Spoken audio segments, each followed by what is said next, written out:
matin, comme vous savez, demain, c'est le jour des élections. On va faire de la politique un matin.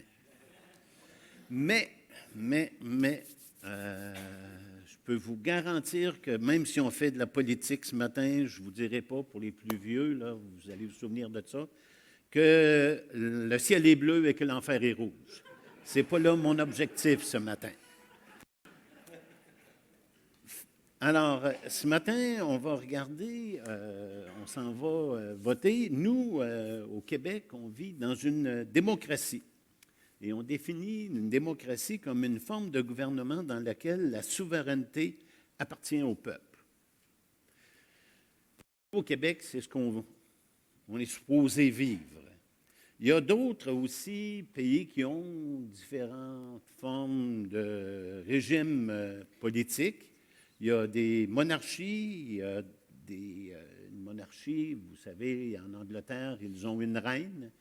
En Israël, c'était une monarchie, il y avait le roi David, ça a commencé avec Saül, et il y a une raison pourquoi il y a eu une monarchie, c'est qu'on a rejeté la théocratie. Théocratie vient de Dieu qui gouverne sur le peuple. On a encore aujourd'hui des théocraties,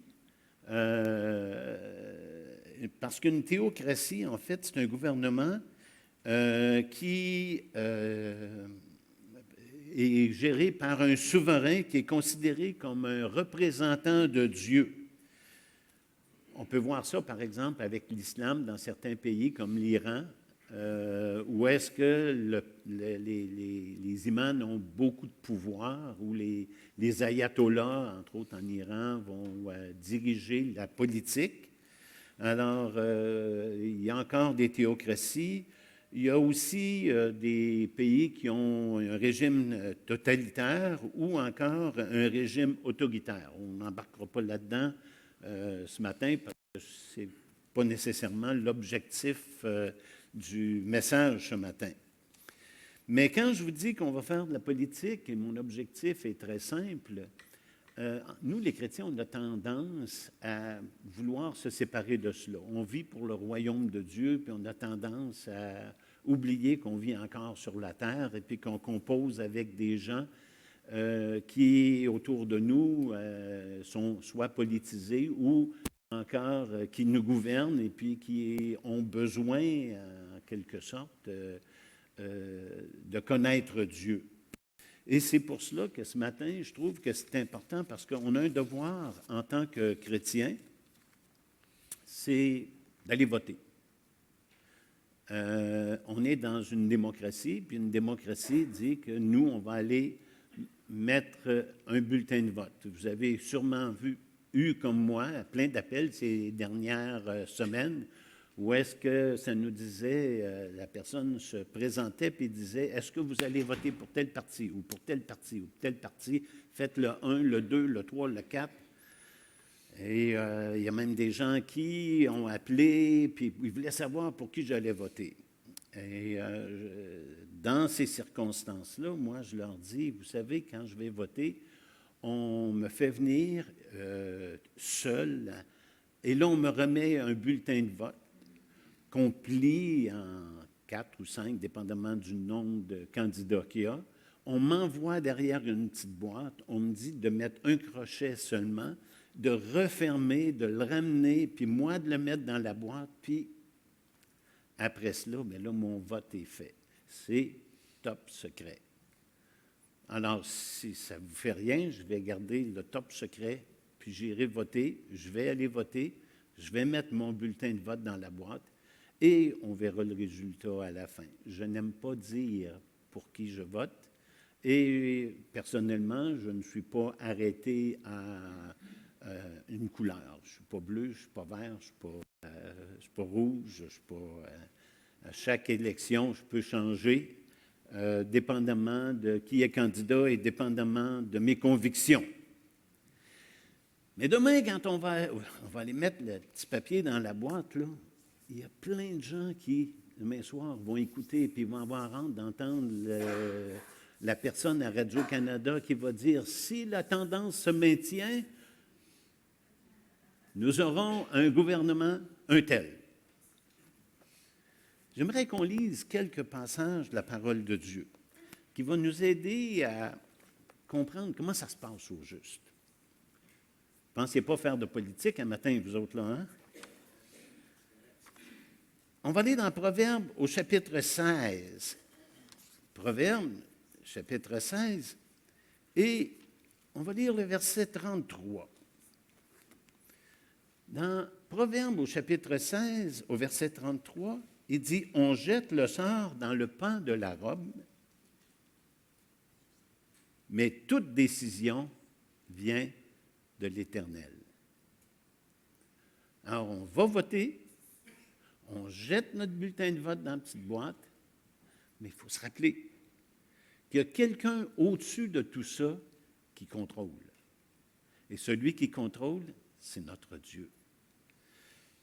Toute décision vient de l'Éternel. Dieu, quand il y a le résultat des votes, il n'est pas assis devant son écran de TV puis il veut voir si ça va marcher comme il pensait.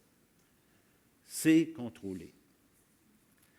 Nous, on ne comprend pas nécessairement toute cette dynamique-là. Mais ça nous montre que notre Dieu est présent dans notre monde. Et ça, c'est important. C'est important pour moi en tant que chrétien, puis c'est important pour chacun d'entre nous en tant que chrétien, de prendre conscience que Dieu est au contrôle. Dans le monde religieux, souvent, les gens pensent que Dieu est assis dans son ciel, puis ils regardent le dernier film qui est sorti, ou il va se promener dans ses jardins, puis ce qui se passe à la terre, là, ça n'a aucun intérêt pour lui. Dieu a un œil sur notre monde, jour après jour, heure après heure, minute après minute, seconde après seconde. Dieu s'occupe de notre monde. Et comment ça, cette pensée-là, cette croyance-là, cet enseignement-là de la parole de Dieu devrait nous encourager? Le psaume 115, 3 nous dit « Notre Dieu est au ciel et il fait tout ce qu'il veut. » Notre Dieu est au ciel et il fait tout ce qu'il veut. Qu'est-ce qui se fait que Dieu ne veut pas? Absolument rien. Dieu fait tout ce qu'il veut, tout le temps. Et ça, c'est rassurant pour moi, de savoir que c'est Dieu qui tient le contrôle, que c'est Dieu qui est au volant, que c'est Dieu qui est le pilote. Il fait tout ce qu'il veut. On a parlé de Mme Hébert, et moi, un des souvenirs que j'ai de Mme Hébert, c'était un verset qu'elle aimait citer. Et quand elle le citait, là, elle était radieuse. Puis probablement que plusieurs d'entre vous l'avaient entendu le citer. « Je leur donne la vie éternelle, elles ne périront jamais, et personne ne les ravira de ma main. » Ça, c'était son assurance à Mme Hébert. Personne ne les ravira de ma main. Notre Dieu est au ciel et il fait ce qu'il veut. Qu'en tant que chrétien, on s'encourage par cette pensée-là qu'au-dessus de nous, il y a quelqu'un qui tire les ficelles, si je peux dire, et qui contrôle toutes choses. Dieu a dit dans Proverbe au chapitre 8, et les versets 15 et 16, parce que on va tout lire, je ne finirai pas, il va falloir que je revienne la semaine prochaine, puis il y a quelqu'un d'autre qui va être ici la semaine prochaine, alors je vais essayer de tout dire.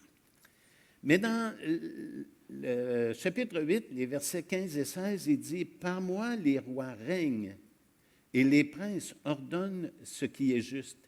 Par moi gouvernent les chefs, les grands et tous les juges de la terre. » C'est moi qui contrôle tout ça.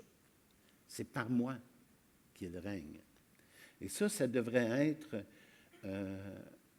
un réel encouragement pour nous.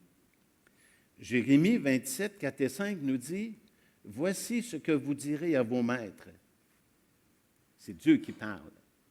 Il dit « C'est moi qui ai fait la terre, les hommes et les animaux qui sont sur la terre, et par ma grande puissance et par mon bras étendu, Et je donne la terre à qui cela me plaît. On peut facilement reprendre ce verset-là. Puis ce qui se passe au Canada, mais c'est Dieu qui dirige. Nos gouvernements s'imaginent des fois qu'ils ont un grand contrôle et puis qu'ils peuvent avoir beaucoup de décisions qu'ils ont prises, qui vont changer la face de notre pays. Mais ce qu'ils ne savent pas, c'est qu'en arrière, il y avait quelqu'un qui dirigeait. Daniel prit la parole et dit, « Béni soit le nom de Dieu, d'éternité en éternité. À lui appartiennent la sagesse et la force. C'est lui qui change les temps et les circonstances et qui renverse et qui établit les rois. » On trouve ça dans Daniel au chapitre 2, les versets 20 et 21. Et dans le contexte, Nebuchadnezzar avait eu une vision, puis il n'y avait pas un chaldéen, pas un magicien, pas un astrologue qui pouvait lui donner la réponse. Et ce que le roi leur demandait était réellement... Il n'y avait pas de contrôle là-dessus, et il demandait de ce que si vous vous souvenez, si vous avez lu le passage, c'est que le roi avait eu une vision, puis le roi demandait, le roi Nebuchadnezzar, bien, dites-moi c'est quoi la vision que j'ai eue, puis donnez-moi-en l'explication, puis il n'y a personne qui pouvait être capable de faire ça. Et bien entendu, Daniel est allé avec ses 3 amis, Shadrach, Meshach et Abednego, devant la présence de Dieu. Ils ont prié pour que Dieu lui donne la réponse à cette question-là, ou à cette vision-là, ou à cette requête-là du roi Nebuchadnezzar. Et Daniel cite ces paroles-là quand Dieu lui révèle le contenu et la vision et l'interprétation de la vision. Et Daniel reconnaît que c'est Dieu qui gouverne au-dessus de toutes choses. On va tourner dans l'Évangile de Jean au chapitre 9 et on va lire les versets 5 à 11 et on va se rendre compte qu'il y a quelqu'un bien au-dessus de l'auteur des Proverbes, bien au-dessus du livre des Psaumes, bien au-dessus de Daniel. On ne veut pas mépriser ces gens-là, mais vous vous souvenez que Jésus a parlé de Salomon, mais qui a ici encore plus grand que Salomon. Et c'est notre Seigneur Jésus-Christ qui va dire quelque chose qui devrait nous rassurer dans cette ligne de pensée-là.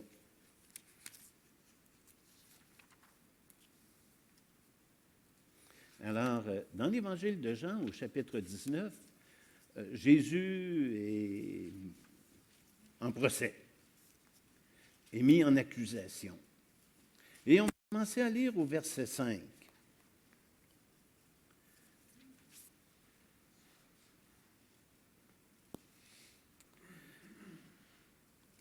Il nous est dit ici, commençons au verset 5, Jésus sortit donc, portant la couronne d'épines. On sait pourquoi il lui avait mis une couronne, parce que Jésus prétendait être le roi des Juifs, selon ce que le peuple en disait. Et on lui a fait une couronne d'épines. Et il portait aussi le manteau de pourpre. Et Pilate leur dit, présente Jésus, voici l'homme. Lorsque les principaux sacrificateurs et les huissiers le virent, ils s'écrièrent, crucifie, crucifie. Pilate leur dit, prenez-le vous-même et crucifiez-le, car moi, je ne trouve point de crime en lui. Les Juifs lui répondirent, nous avons une loi, et selon notre loi, il doit mourir parce qu'il s'est fait fils de Dieu. On a une loi, et selon notre loi, il est condamnable. Il le crucifie. Quand Pilate entendit cette parole, sa frayeur augmentant. Qu'est-ce qui l'a effrayé quand ils ont dit « parce qu'il s'est fait fils de Dieu ». Il rentra dans le prétoire et il dit à Jésus, « D'où es-tu? » Mais Jésus ne lui donna point de réponse. Pilate lui dit, « Est-ce à moi que tu ne parles pas? Ne sais-tu pas que j'ai le pouvoir de te crucifier et que j'ai le pouvoir de te relâcher? Puis tu ne me parles pas? Tu aurais avantage à me parler parce que c'est moi qui ai le pouvoir. C'est moi qui décide. Puis si je décide que tu vas aller à la croix, tu vas y aller. Puis si je décide que tu n'iras pas à la croix, tu n'y iras pas. Puis ce n'est pas les chefs du peuple là, qui vont me faire changer d'idée. Écoutez la réponse de Jésus. Jésus répondit, « Tu n'aurais sur moi aucun pouvoir s'il ne t'avait été donné d'en haut. C'est pourquoi celui qui me livre à toi commet un plus grand péché. Tu n'aurais sur moi aucun pouvoir s'il ne t'avait été donné d'en haut. Tu n'as pas de pouvoir sur moi. Ce n'est pas toi qui vas décider si je vais aller à la croix ou si je n'irai pas. Et Jésus avait déjà annoncé d'avance qu'il allait y aller à la croix. Et Pierre, l'apôtre Pierre, quand Jésus a annoncé ça, après que Pierre eut confessé « Tu es le Christ, le Fils du Dieu vivant », il a dit à Jésus, en le prenant part, « Écoute, là, tu as été un peu fort, là, mais ça ne t'arrivera pas. » Et Jésus lui a répondu, « Arrière de moi, Satan. Tes pensées ne sont pas les pensées de Dieu, mais ce sont les pensées des hommes. » Jésus est venu avec ce mandat-là de mourir sur la croix pour nous. Et ça venait d'en haut. Et Pierre ne pouvait pas changer le cours de cette décision céleste, divine. Et bien entendu, Pilate, qui gouvernait sur la terre d'Israël, en tant que représentant de César, n'avait pas non plus le pouvoir de crucifier Jésus ou de le relâcher.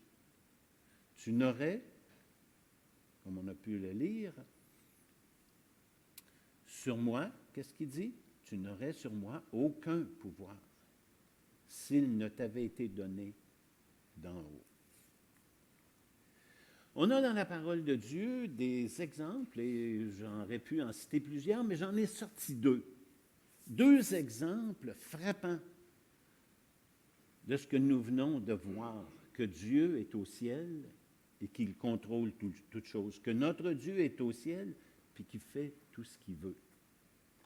Et heureusement, ça fonctionne de même.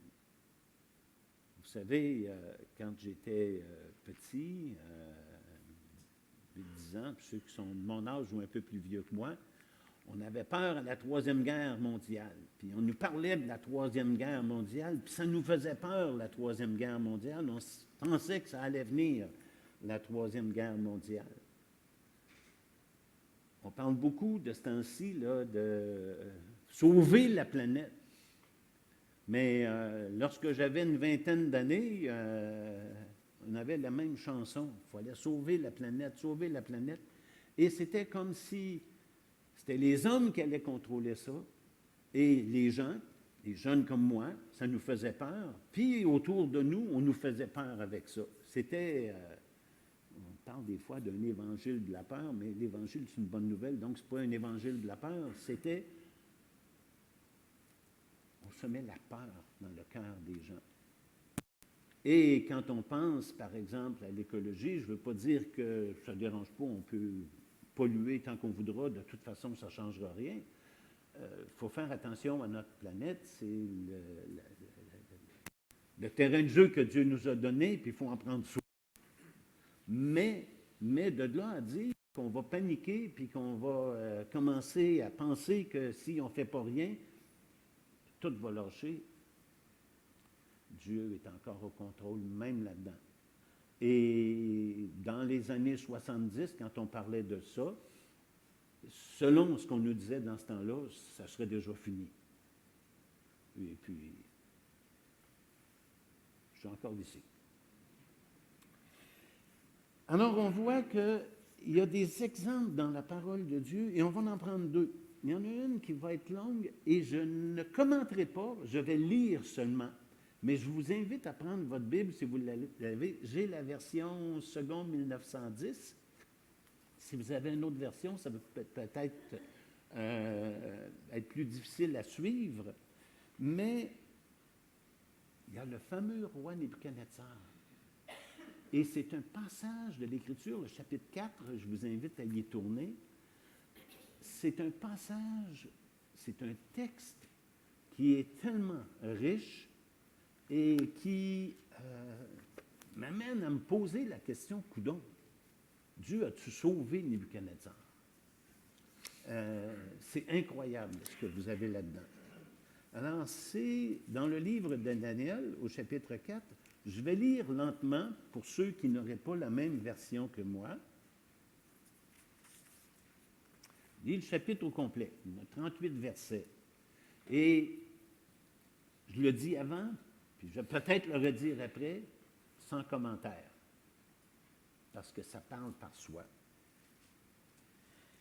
Et c'est Nebuchadnezzar qui dit, Nebuchadnezzar, roi à tous les peuples, aux nations, aux hommes de toute langue qui habitent sur toute la terre, que la paix vous soit donnée avec abondance.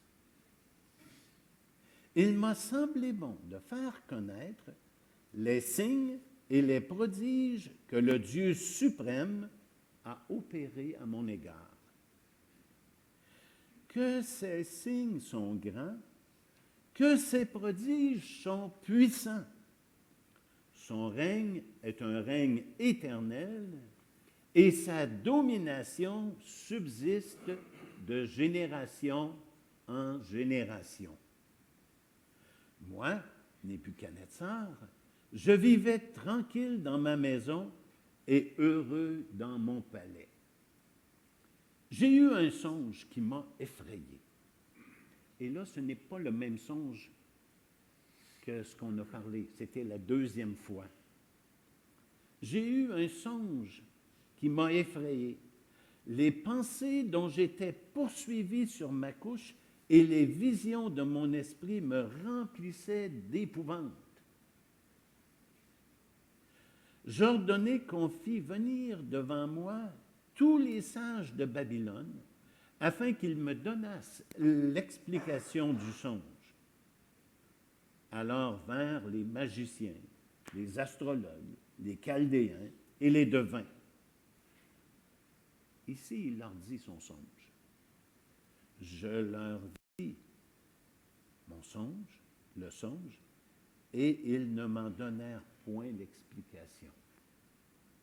En dernier lieu, se présenta devant moi Daniel, nommé Belchazzar d'après le nom de mon Dieu, et qui a en lui l'esprit des dieux saints.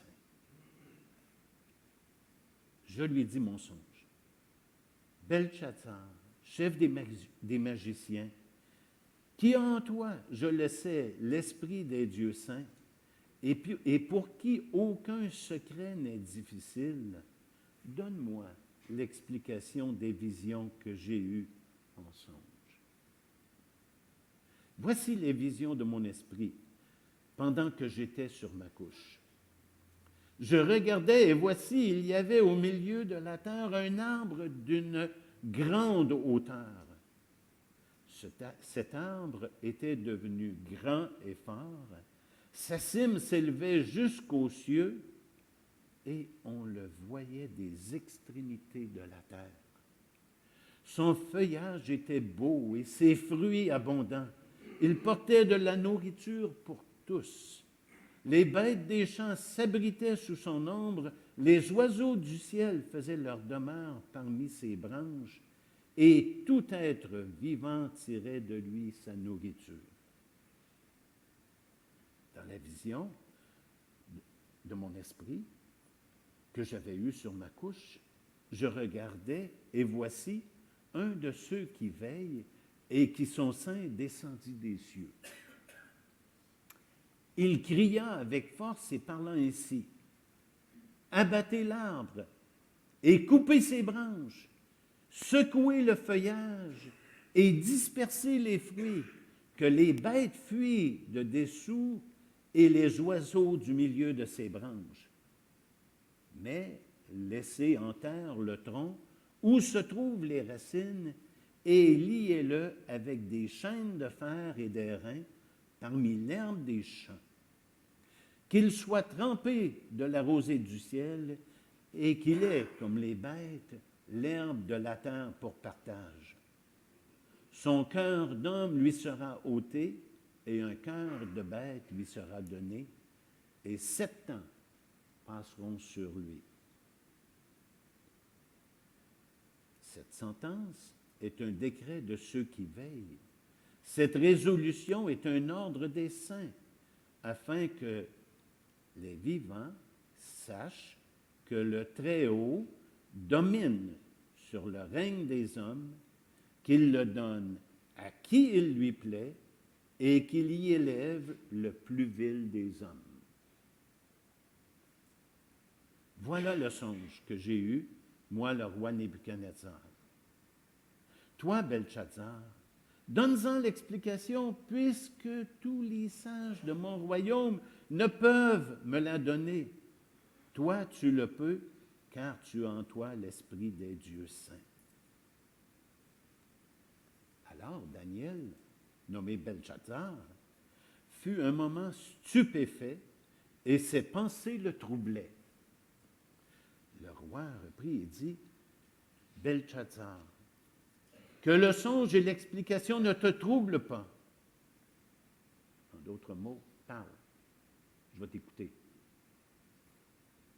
Et Belchazzar répondit, « Mon Seigneur, que le songe... » Belchazzar, vous avez compris que c'était Daniel. Alors Belchazzar, Daniel, répondit, « Mon Seigneur, que le songe soit pour tes ennemis et son explication pour tes adversaires. L'arbre que tu as vu, qui était devenu grand et fort, et dont la cime s'élevait jusqu'aux cieux, et qu'on voyait de tous les points de la terre, cet arbre dont le feuillage était beau, et dont les fruits abondants, qui portait de la nourriture pour tous, sous lesquels s'abritaient les bêtes des champs, et parmi les branches duquel les oiseaux du ciel faisaient leur demeure. C'est toi, ô roi, qui est devenu grand et fort, et dont la grandeur s'est accrue et s'est élevée jusqu'aux cieux, et dont la domination s'étend jusqu'aux extrémités de la terre. Le roi a vu l'un de ceux qui veillent et qui sont saints descendre des cieux et dire « Abattez l'arbre et détruisez-le, mais laissez en terre le tronc où se trouvent les racines et liez-le avec des chaînes de fer et d'airain parmi l'herbe des champs, qu'il soit trempé de la rosée du ciel et que son partage soit avec les bêtes des champs jusqu'à ce que les 7 ans soient passés sur lui. » Voici l'explication au roi. Voici le décret du Très-Haut qui s'accomplira sur mon Seigneur le roi. Je vais juste faire une petite parenthèse ici. Daniel l'appelle mon Seigneur le roi. On va revenir un peu plus tard là-dessus. Je reprends au verset 24. Voici l'explication au roi et voici le décret que le Très-Haut accomplira sur mon Seigneur le roi.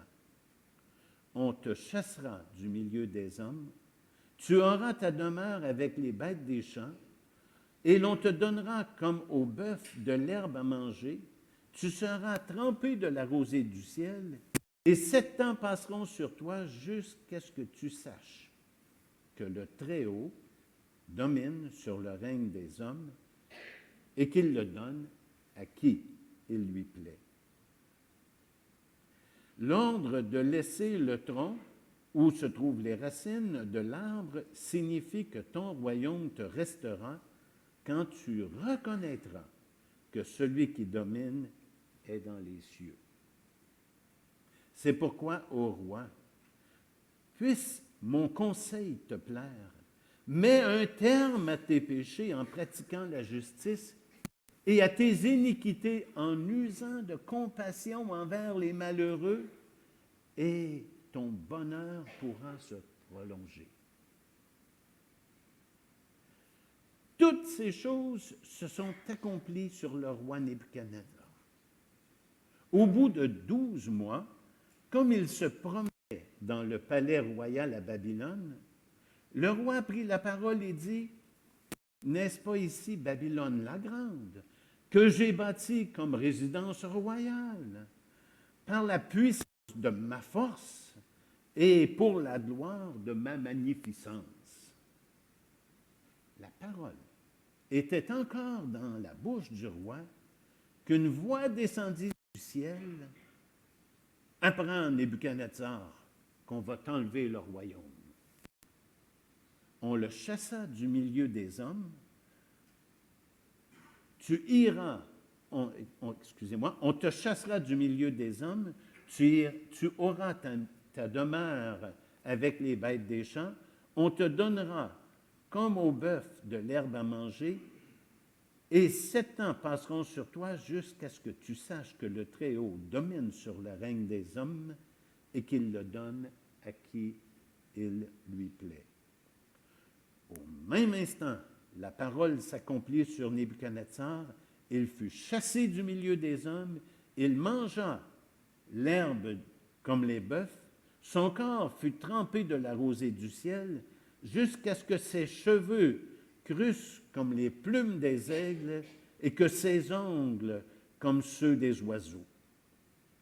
Après le temps marqué, moi, Nebuchadnezzar, je levai les yeux vers le ciel et la raison me revint. Je bénis le Très-Haut, j'ai loué et glorifié celui qui vit éternellement, celui dont la domination est une domination éternelle et dont le règne subsiste de génération en génération. Tous les habitants de la terre ne sont à ses yeux que néant. Il agit comme il lui plaît avec l'armée des cieux et avec les habitants de la terre, et il n'y a personne qui résiste à sa main ou qui lui dise « Que fais-tu »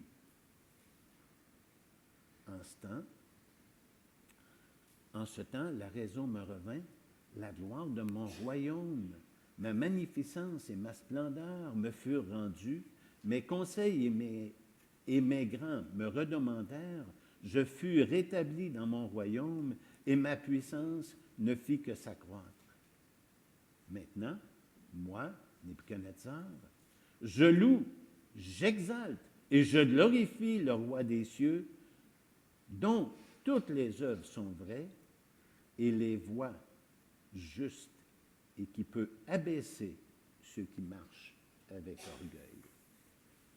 Alors, comme je vous ai dit, je pense qu'il n'y a pas de commentaire à faire. Il y a une phrase qui revient régulièrement, que Dieu domine sur toute la création et qu'il donne la royauté à qui il lui plaît. Ça, c'est le premier exemple. Il y en a un deuxième. Ça va être moins long à lire, ça devrait bien aller. Le deuxième, c'est le roi Cyrus. Le roi Cyrus, c'est extraordinaire ce qui lui est arrivé. Peut-être que vous n'avez pas réalisé, mais nous autres, on est en 2020, en 2019. L'année prochaine, ça va être 2020 et après Jésus-Christ. Dans 10 ans, ça va être 2029 après Jésus-Christ. Plus que les chiffres montent, plus qu'on s'éloigne de la croix. Mais dans ce temps-là, c'était avant la croix.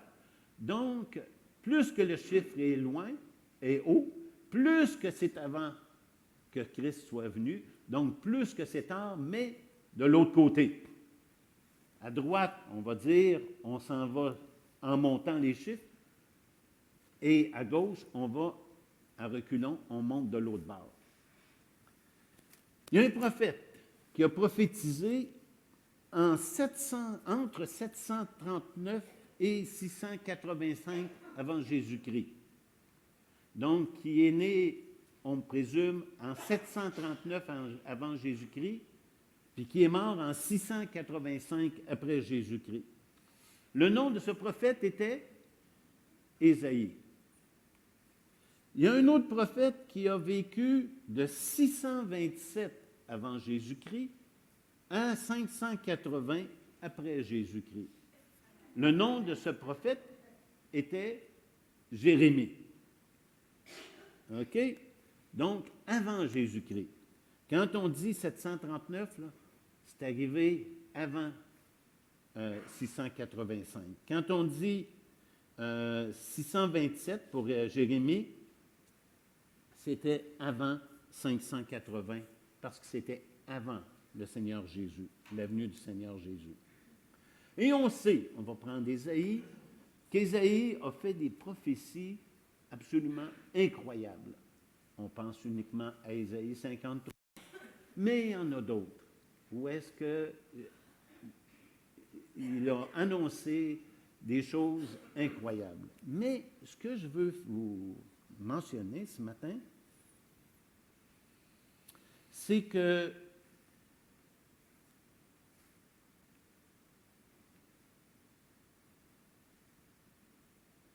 autant Ésaïe que Jérémie ont parlé de Cyrus, et Cyrus n'était pas au monde. Et ils l'ont nommé par son nom. On va aller dans Ésaïe 44. Ésaïe 44.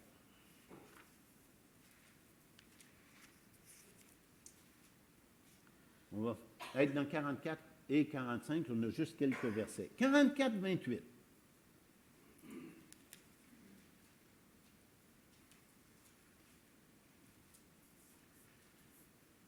Dans Ésaïe 44, 28, Ésaïe dit, je dis, c'est Dieu qui parle, ok? C'est Ésaïe qui l'a écrit, mais c'est Dieu qui parle. Je dis de Cyrus, il est mon berger, et il accomplira toute ma volonté. Il dira de Jérusalem qu'elle soit rebâtie, et du temple qu'il soit fondé. Chapitre 45, verset 1. Ainsi parle l'Éternel à son oint, à Cyrus, qu'il tient par la main pour terrasser les nations devant lui et pour relâcher la ceinture des rois, pour lui ouvrir les portes afin qu'elle ne soit plus fermée. Au verset 13, on va tourner au verset 13.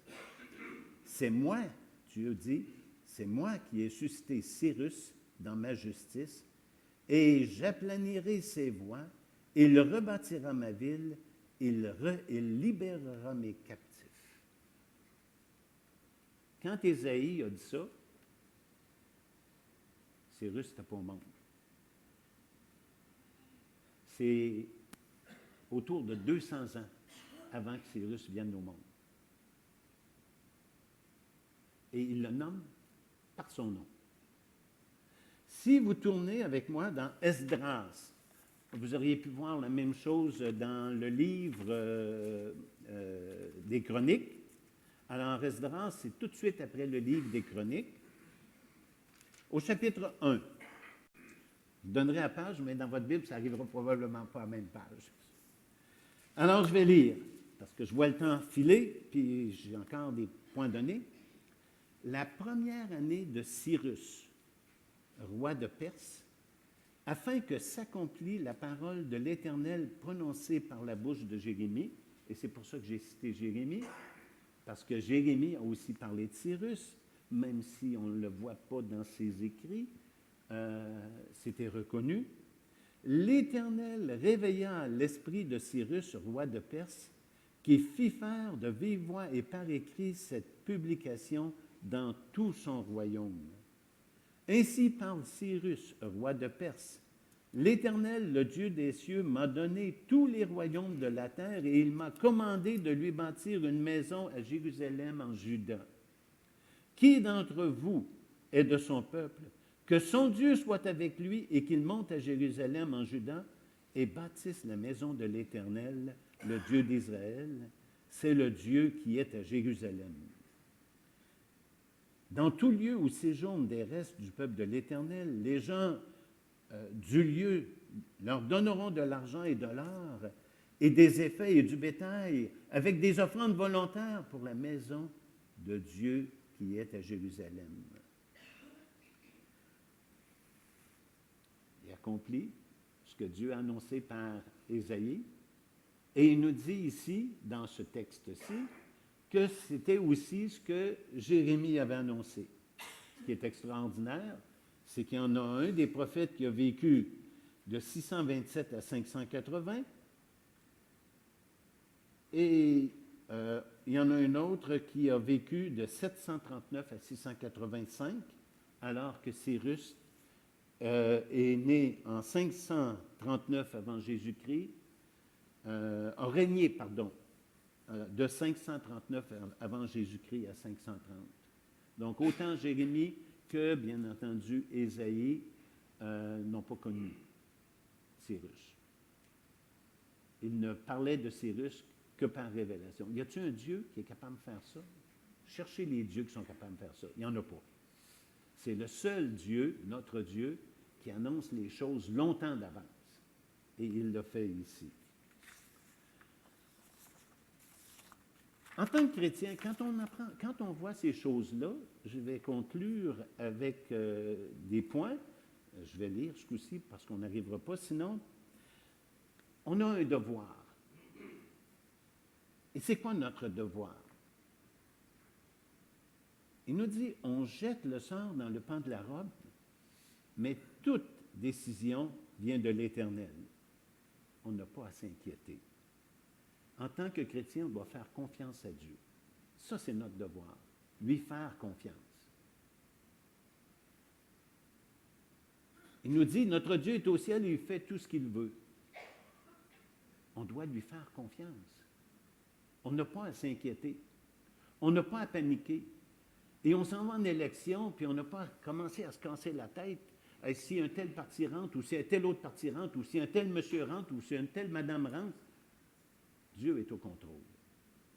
Et ça devrait, nous les chrétiens, nous encourager.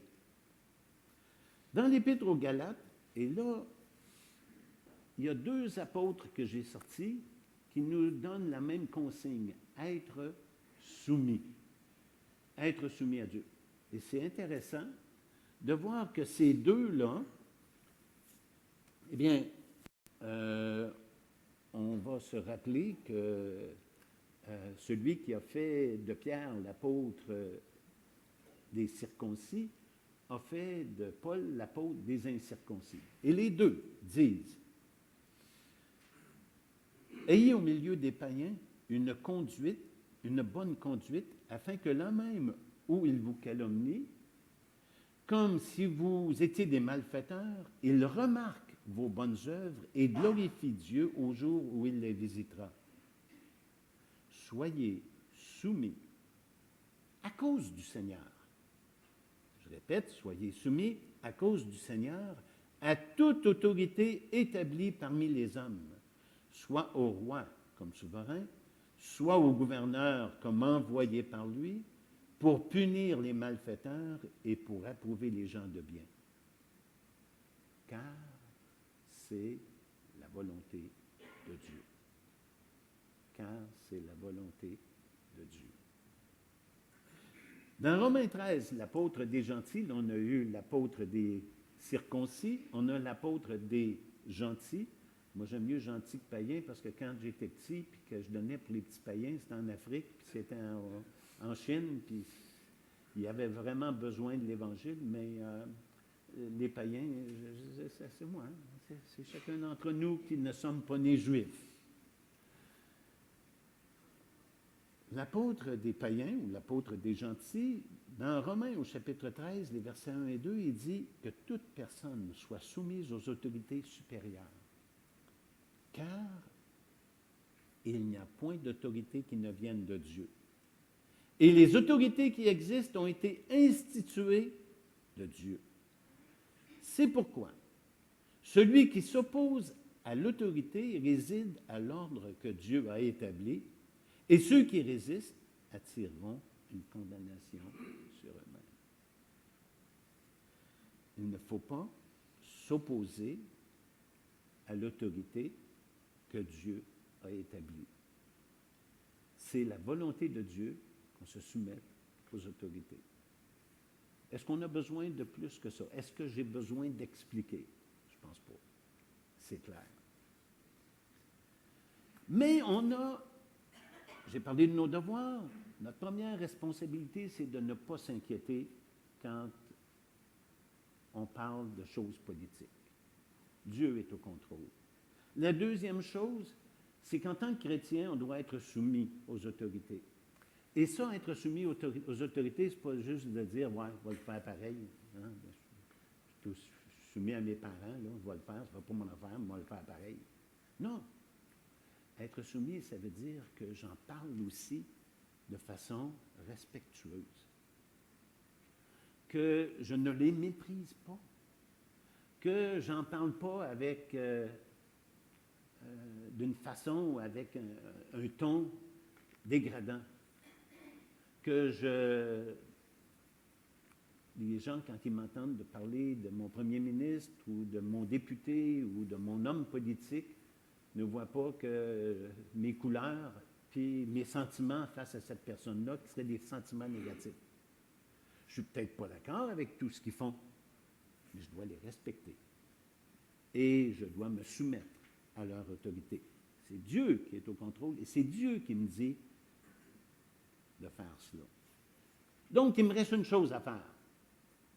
Dans 1 Timothée au chapitre 2, les versets 1 à 4, et on va le lire ensemble. Et je vais conclure avec ça.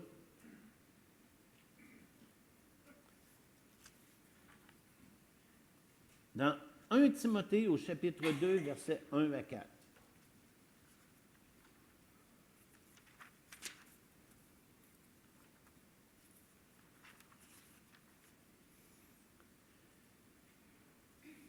J'exhorte donc, avant toute chose, à faire des prières, des supplications, des requêtes, des actions de grâce pour tous les hommes, pour les rois, pour tous ceux qui sont élevés en dignité, afin que nous menions une vie paisible et tranquille et en toute piété et honnêteté.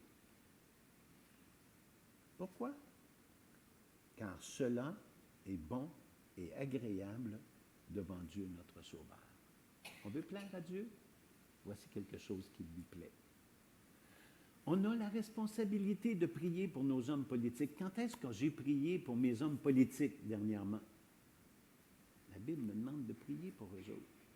Alors, quand tu as envie de critiquer ton homme, ton premier ministre ou ton député, ou, nommez-le, là, ton maire, dis, au lieu de critiquer, je vais prier. Je vais prier. Que Dieu nous enseigne à prier pour ces gens-là. Et Dieu va susciter, et on peut prier de ce côté-là, des Joseph, des Daniel, des Esdras, des Néhémie, des Mardoché, des Pierre, des Paul qui influenceront ceux que Dieu met en place pour nous gouverner. C'est notre prière, ça. Seigneur, mets des chrétiens sur leur route. Mets des chrétiens dans leur gouvernement parmi les fonctionnaires. Vous savez que les députés ils sont là pour 4 ans, puis ils peuvent ne plus se trouver là. Mais les fonctionnaires restent là. Généralement, là, c'est rare qu'un gouvernement va rentrer en place, puis il va tout balayer, puis il va tout sortir le monde, puis il va recommencer à zéro. Les fonctionnaires, généralement, restent là. Que Dieu suscite parmi les fonctionnaires des vrais enfants de Dieu qui ne rougiront pas de leur foi et qui feront comme Daniel, qui feront comme Esdras, comme Néhémie, comme Mardochée, comme Pierre, comme Paul, et répandront la parole de Dieu, la bonne parole de Dieu, et feront connaître Dieu à ceux qui nous gouvernent. Et les choses vont changer, c'est certain, si Dieu fait cela. Moi, ce n'était pas prévu ce matin, le chant que Sylvain a fait, Roi des rois, Seigneur des seigneurs. J'ai dit, wow, il a lu dans mes pensées. Et j'en avais un autre que j'avais choisi, qui est tout simple. Est-ce que vous avez réussi à le mettre pour le... On va terminer en chantant ce cantique-là, puis que ça soit vrai dans nos vies, puis que ça puisse nous encourager, puis que quand on regarde ce qui va se passer demain, ça soit pour nous un sujet d'encouragement, puis peu importe les résultats, qu'on dise merci Seigneur. Ça va peut-être être plus difficile dans certains cas, mais qu'on soit capable de le dire. Merci Seigneur.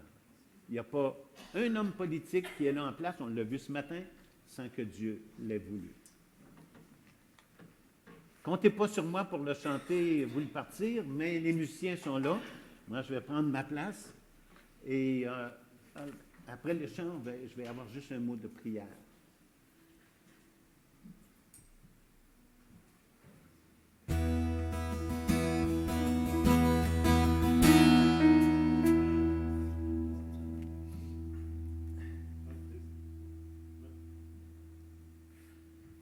Bon, OK. Ça a été... Notre Dieu règne encore, jamais son amour ne s'endort. Le vent se déchaîne, nos cœurs sont en peine, mais Dieu nous conduit jusqu'au bord. Notre Dieu règne encore, jamais son amour ne s'endort. Ce qu'il nous promet reste vrai pour jamais. Notre Dieu règne encore. Est-ce qu'il y aurait deux personnes qui voudraient prier, remercier Dieu pour le fait que c'est un Dieu qui règne encore, que c'est un roi qui règne encore, et pour prier pour ce qui va se passer demain, le dénouement qu'on va avoir demain et comment on doit vivre, que Dieu nous aide à vivre là-dedans. Est-ce que deux personnes voudraient